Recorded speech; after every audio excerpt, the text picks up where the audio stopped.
తిరుపతి గుళ్ళల్లో తిరుపతి మెట్ల మీద అటువంటి మరి యమునవాడ గుళ్ళల్లో యమున రాజేశ్వర స్వామి అటువంటి గుళ్ళి లోపల మెట్ల మీద కూర్చున్న బచ్చగారు పిచ్చల సాగర సన్నతులకు మరి కాళ్ళకున్న ఏళ్ళు ఊసిపోతున్నాయి, చేతులకున్న ఏళ్ళు ఊసిపోయినాయి, మా వాళ్ళకి ఎట్లా ఊసిపోతున్నాయి, నీకెందుకు ఊసిపోతలేము అంటున్నావా? వాళ్ళకు ఎందుకు ఊసిపోయినాయి, నీకు ఎందుకు ఊసిపోతలేము అంటున్నావామో చెప్పు. మరే ఆ ఏళ్ళు ఊసిపోయిన వారు, మరి చేతులు ఊసిపోయిన వారు, కాళ్ళు ఊసిపోయిన వారు, మరి ఏ జన్మ లోపల ఏ పాపం చేసుకున్నా, ఏ ద్రోహం చేసుకున్నారో, పెరిగే పిల్లగా నెత్తి కొట్టిండో, మరి నడిచే బాటల కంప కొట్టిండో, తినే అన్నం లోపల మన్ను పోసిండో, మరి పశువులు మీద గట్టికి ఎటువంటి గట్టి అతి ఎటు తలగబెట్టిండో, అటువంటి పాపం కలిగించబా. అందుకోసం వాళ్ళ పాపం కలిగి ఈ జన్మ లోపల పూని పుష్టాలు లేసిందమ్మా. పూని పుష్టాలు లేస్తేనే తిరుపతి గుళ్ళల్లో, కొండగట్టు గుళ్ళల్లో, యమునవాడ గుళ్ళల్లో, కొమరేలు గుళ్ళల్లో వృక్షం అనుకుంటున్నారమ్మా.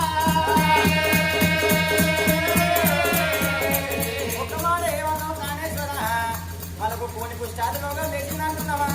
మరి పాపం వాళ్ళకే పూని పుష్టాలు రోగం లేవన్నా, వాళ్ళకే రోగాలు రావన్నా, మరి వాళ్ళకి వచ్చిన పుట్టాలు నీకని కట్టలేదయ్యా. సుభద్రదేవి నేను ఆడలేక ఏ భావం చేసుకోలేదు, దోషం చేసుకోలేదు. పట్నం లోపల ప్రజలే నా కన్న బిడ్డలు, పట్నం లోపల అటువంటి ప్రజలే నా కన్న కొడుకులు. ప్రజలకు ఏ లోటు రాకుండా, ఏ బాధ రాకుండా నేను కన్న కొడుకు లెక్క, బిడ్డల లెక్క నేను చూసుకుంటున్నానమ్మా. సుభద్రాదేవి అందరూ మంచిగా ఉండాలి. మన పట్నం లోపల ఏ కష్టం వచ్చినా, ఏ బాధ వచ్చినా అన్న తల్లి లెక్క అటువంటి ఏ బాధ లేకుండా నేను వాళ్ళ చూసుకుంటున్నా కాబట్టి నాకు ఏ బాధ లేకుండా నేను కమలవంతమైన ఫోన్ చేస్తున్నానమ్మా.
తెలిసిన ఆడవారికి మరి పురుషుని తోట పుణ్యమాట, మగుడు తోట మోక్షమాట, భర్త తోట భాగ్యమాట, భర్తను మించిన భగవంతుడు లేడనమ్మా. తెలిసిన ఆడ సిరులకు అటువంటి భర్త పుయ్య మొదలాట, భగవంతుడు సేవని వెనక సీర నాడనాట.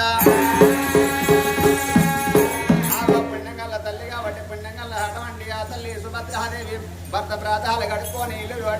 ఇల్లు రెంపుకుంటున్నది. రెంపుకున్నది భర్తకు బంగారు పీట వేసినది, బంగారు పీట వేసినది, బంగారు పల్లెంలో పెట్టి అటువంటి సన్నవారికి సకాల వంట దోసవారి వంటలు వేసినది. 66 గుర్రు వల్ల 76 దేవనంలో పెరుగులు వేసినది. భర్తకు అన్నాలు పెట్టినది అటువంటి రాజా సుభశీల మహారాజు అన్నం పోసేసినాడు, చేతి వెంగలి మోతి ఎంగిలి విడుచుకున్నాడు, వేసుకొని బంగారు కుర్చీ పైన కూర్చున్నాడు. బంగారు కుర్చీ పైన కూర్చొని అర్ధగంట సేపు ఆలోచించి భర్త అటువంటి భార్య చూస్తున్నాడాట. అమ్మవారు సుభద్రాదేవి నాలముఖం వేసినది, నాలుగు గీతలకు ఎత్తున్నదాట. రాజా సుభశీల మహారాజు అప్పుడు అనుమానం వచ్చింది, నా భార్యకు మరి కడుపు లోపల ఏమి బాధ ఉందో, ఏ కష్టం ఉందో, ఏమి ఆపుతున్నదో. భర్తకు భార్య తోడాట, భార్యకు భర్త తోడునాట. భార్యకు ఏ కష్టం వచ్చినా గాని మరి భర్త అరుచుకోమన్నాడ, భర్తకు కష్టం వచ్చినా గాని భార్య వరుసుకోమన్నాడ.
చిన్న పోతున్నాయి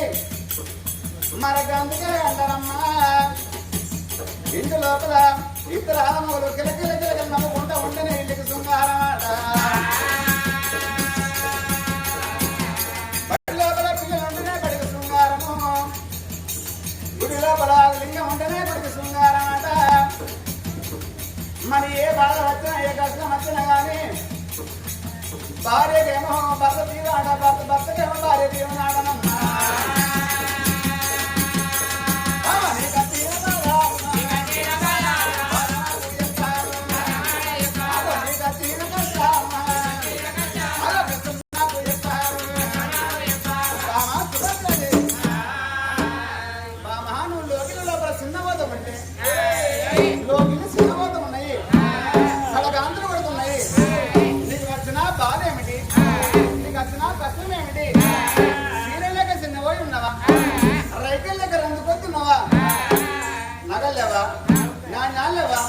లేక ఇంటి లోపల దాసం లేమన్నారా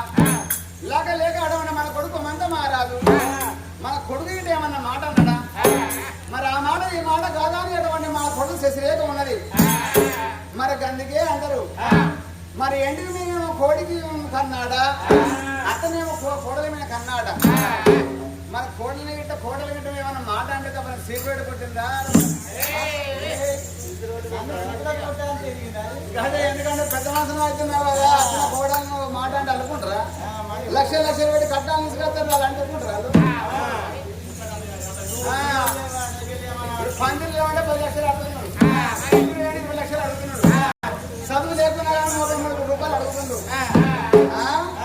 మాసం పట్టలేదు మనం కట్నం తీసుకెళ్ళిన కోడలో మాట అంటే అనుకుంటారా కోడలను మంట పెట్టాలి నువ్వు పని చేయాలి కాదుతో నాకు పొద్దు వండుకున్నా లేకపోతే కదా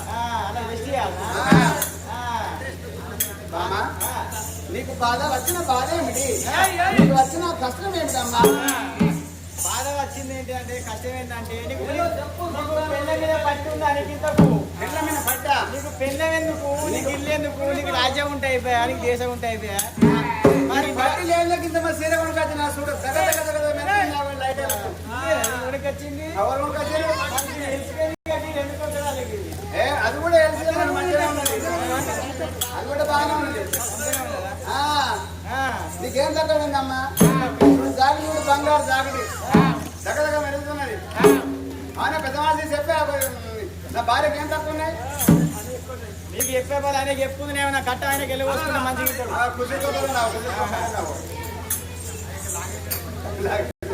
నాదా ప్రాణేశ్వర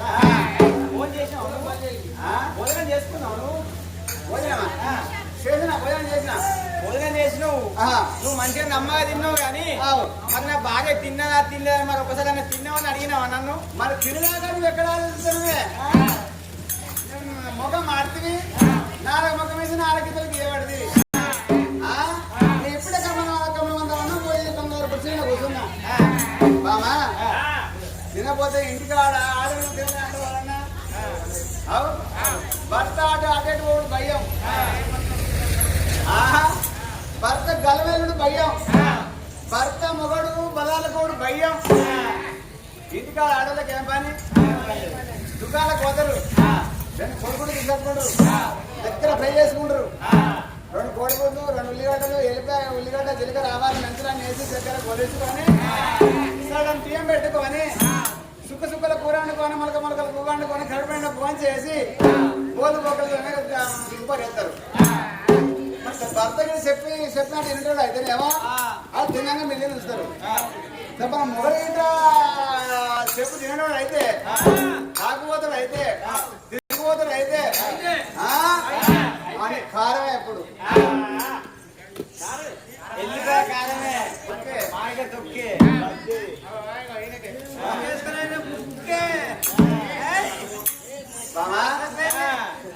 సుభద్రాదేవి నువ్వు తిరిగినట్టే ఉన్నావా చూడకు తిరిగినట్టు కొంచెం కింద నిలిచిపోయిందా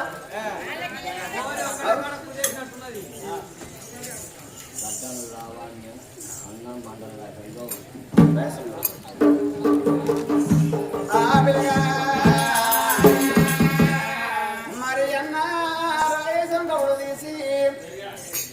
చెల్లెలవన్నీ లేదా అని మరి ఇల్లు చూసిన గాని వాడు చూసిన గాని ఏ గల్లి చూసిన గాని ఇల్లు చూసిన గాని ఎక్కడ చూసిన గాని మా చెల్లె కనబడతలేదు మా చెల్లె మాట వినబడతలేదు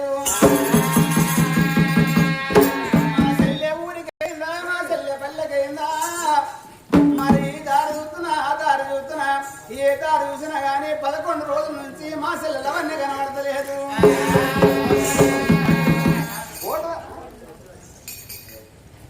మరే ఓడల గాడిగా చూసే వరకు మా చెల్లె లవణ్య చనిపోయిన దాని కలకల కలకల కన్నీరు వేసిన అన్నయ్య చనిపోయిన మా చెల్లె సరిగ్గా ముట్టాలే మరే శివుని ప్రాణాల కాడ భగవంతుడు పూజ చేసుకోవాలా భగవంతుడు సేవ చేసుకోవాలని ఎంత భోజనం చేసిన కానీ అన్నదానాలు వేసిన అర్థదానం వేసిన అవదానం వేసిన గోదానం వేసిన కానీ మరి అన్నగల్లరా వేసుకు మనసు నిండుతలేదాట ఆగుతపోతుంది తింటపోతుంది ఎన్నో ఖర్చు అయిపోతున్నాయి ఒక సుట్ట మధ్య 1200 ఖర్చు అయిపోతున్నదాట సరిపోయిన మా సెల్ల సరిగ్గా ముట్టాలని సెల్లెలవన్న పెరిగిన 1 రూపాయి కాదు 2 రూపాయలు కాదు 100 కాదు 200 కాదు పుణ్యాత్మైన అటువంటి అన్నగల్ల రాయేసం 500 రూపాయల కట్నం అర్పించినాడు వెళ్ళిపోతుంది సెల్లెలవన్యా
నా ఇంటికి వచ్చి అన్నో నా కొడుకులాగా బుద్ధి చెప్పు అన్నారా యజమో కొడుకులాగా తెరమ చెప్పు అన్నారా యజమో ఆవయ కాడెళ్ళి పోతుంది సెల్లెలవన్య ఆవయ కాడెళ్ళి పోతుంది సెల్లెలవన్య ఆయన తోడబుట్టిన తోడును సెల్లెలవన్య ఆవ తోడు వాసిపోతున్నా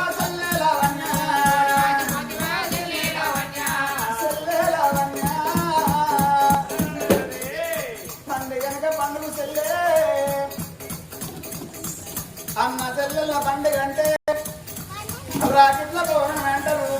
రాకి పౌర్ణమి అంటే రక్త సంబంధమే అవరారా. 7 గంగల యువతలున్నా 7 పట్టాలు యామడా దూరం ఉన్నా కానీ మా అమ్మగారింటి గోగాలే రాగడి గట్టి రావాలి మా అన్నకు రాగడి గట్టి రావాలి మరి ఏడాదికి ఒక దినము చక్కెర గుడికల పండుగ వస్తుంది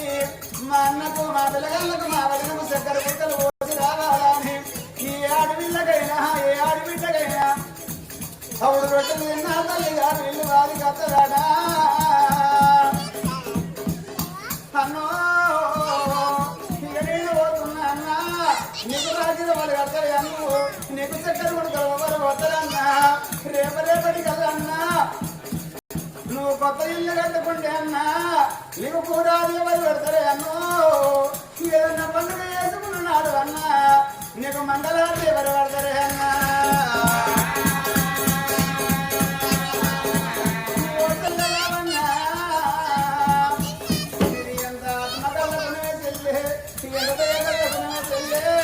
నీ ఇంటికి అత్త చెల్లె చేతుల పని వదిలిపెట్టి నాన్న వచ్చిందాని చెంబుతో నీళ్ళిగా నాకు నీళ్ళిచ్చి అన్న చెల్లే కూసున్న గుర్తి వీడలేసి గుర్తి వీడలేసి నా పక్క పండు కూసుండి చెల్లే మనసు నిన్న మాట్లాడు చెల్లే నువ్వు ఏడవోతులు చెల్లే నీ రూపు కనబడతలేదు నీ రేఖ కనబడతలేదు చెల్లే నీ మాట కనబడతలేదు చెల్లే అందరు కనబడుతున్న చెల్లే నువ్వు ఎక్కడ పోతుంది చెల్లె లవన్యా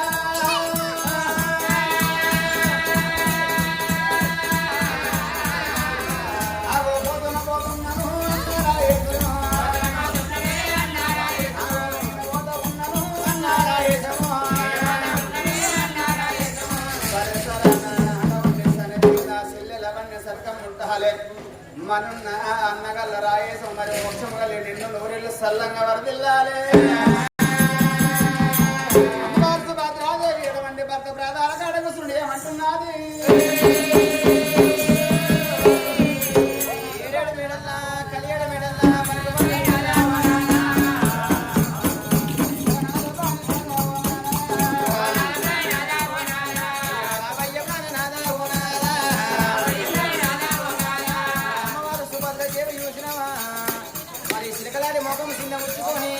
అవసరాది ముఖం అల్లి వచ్చుకొని కడగల ముఖం కడ చిన్న ఉంచుకొని మరి దెబ్బ కొట్ట చింత ఓలే ఊరు నాలుగేసుకొని అయ్యో గిరా గిరా కొట్టి వచ్చి కదల్లిరా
మరి ఎంత భాగ్యం ఉన్నది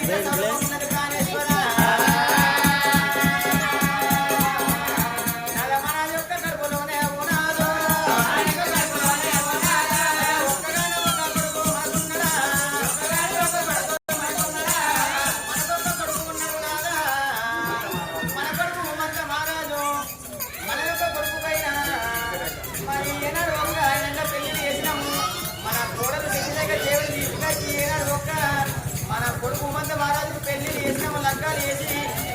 మరి పడమర ఇంటి పాయనాలు మేడ లోపల మన కొడుకు ఏనాడు ఒక నివసిస్తున్నాడు ప్రాణేశ్వర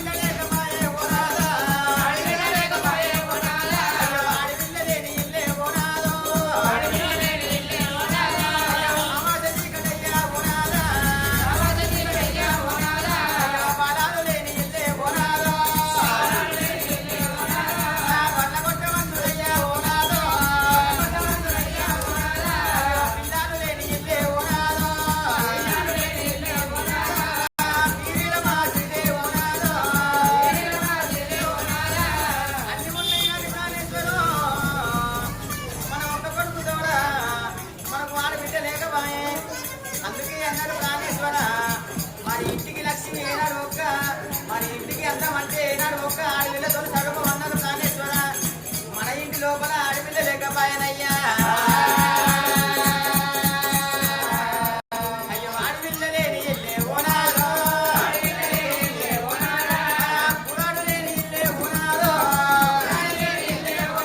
అయ్యో కుండ దోషవంతుడు ఓనాదో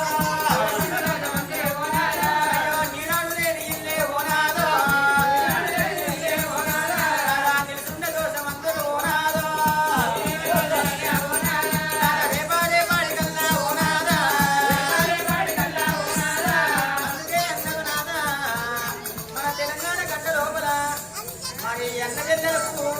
అనువైన పండుగ అంటే ఏనాడు ఒక రక్షాబంధన పండుగ అంటారు. మరి రక్షాబంధన పండుగ వచ్చినాడు మన వాడకట్టలు అంతా మన యొక్క కూడలు గల చిత్రేక చేసి వాళ్ళ అమ్మగారి తొమ్మలు పట్టుకొని వాళ్ళ అన్నగారికి రాగిలి కట్టేస్తాను వెళ్ళిపోయింది. కానీ మన ఇంటిలో బలానే ఓనాదో మనకొక్క బిడ్డ ఉంటే ఓనాదో మన ఇంట్లో మనకొక్క బిడ్డ ఉంటే మన కొడుకు రాగిలి కట్టపోనా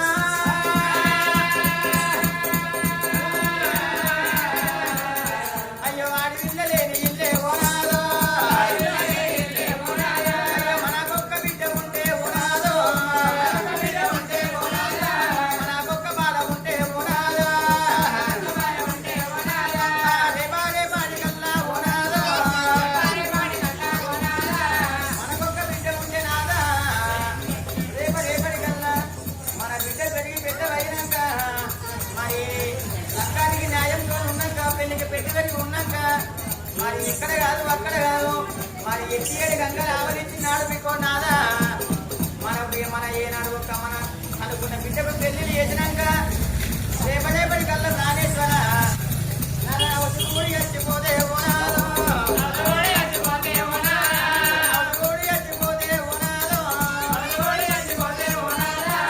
మనకు పొడి పెట్టే కొడుకు ఉన్నాడు కానీ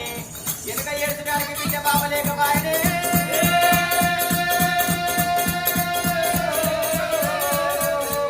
అందుకే అన్నారు నాదా ఒక కొడుకు కొడుకు కాదు ఒంటెత్తి యుద్ధం కాదు ఒక కన్ను చుట్టూ రాదన్నారు.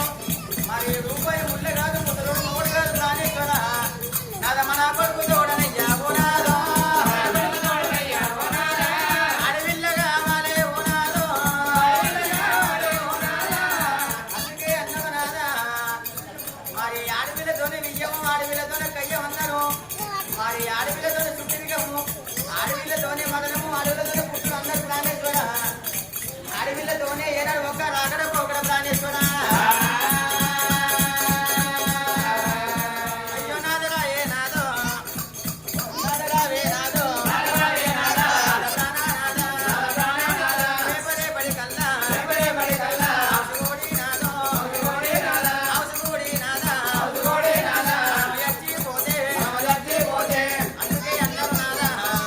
మరి మానవ జన్మ అంటే మట్టి కుండ లాంటిది అంటారు. మరి మట్టి కుండ వనక తప్పదు మానవ జన్మ ఏనాడు ఒక మన నిచ్చక తప్పదు అన్నారు. మరి 1000 ఏళ్ళు ఉన్నా 100 ఏళ్ళు ఉన్నా సాగు తప్పదు 1000 ఏళ్ళు ఉన్నా ఏది చెప్పవద్దు అంటారు ప్రాణేశ్వర. మరి రేపటి కల్లా మనం వెళ్లి ఏనాడు ఒక 70 ఏళ్ళ వృద్ధులం అయినాక ప్రాణేశ్వర మన మోచేతులు ఎక్కడికై మోకాల మొదటికైనాడు ప్రాణేశ్వర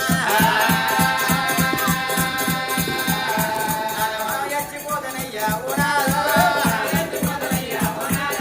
మనం చచ్చిపోదనయ్యా ఓనాదో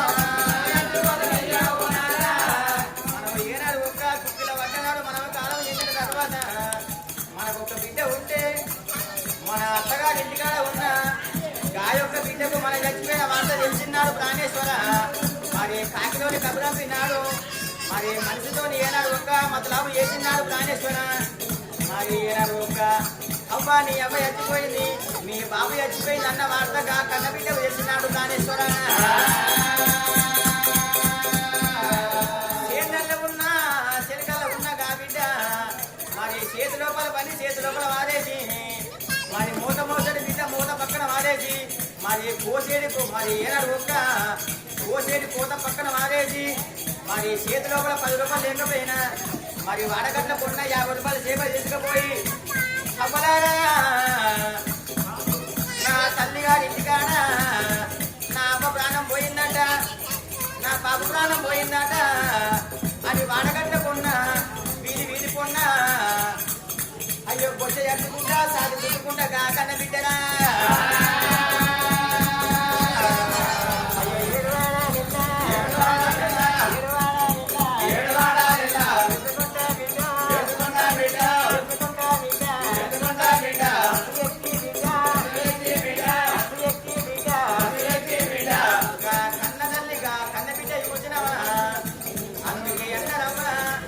ఆడవాడిది ఆత్మగల గుణమన్నారు మగవాడిదంటే మూడు గుణమన్నారు కన్నతల్లి చచ్చిపోయిన వార్తగా కన్న బిడ్డ చేసినాక మరి ఉలపోసుకుంటా ఈ ఆడవారికి దుఃఖం ఆగుతుందమ్మా మరి కడుపు లోపల బాధ కన్నడ కలుగుతున్నది ఏనాడు ఒక్క పుచ్చుకుంటా సాధన చచ్చుకుంటా కన్న బిడ్డమ్మా ఎత్తుకున్న భర్త నెంబడి పెట్టుకొని కనుకున్న పిల్లలు ఎంబడి పెట్టుకొని బస్సు ఎక్కి బిడ్డ అయ్యో అమ్మగారి పట్ల తుమ్మలు పట్టుకొని అయ్యో అమ్మగారి తుమ్మ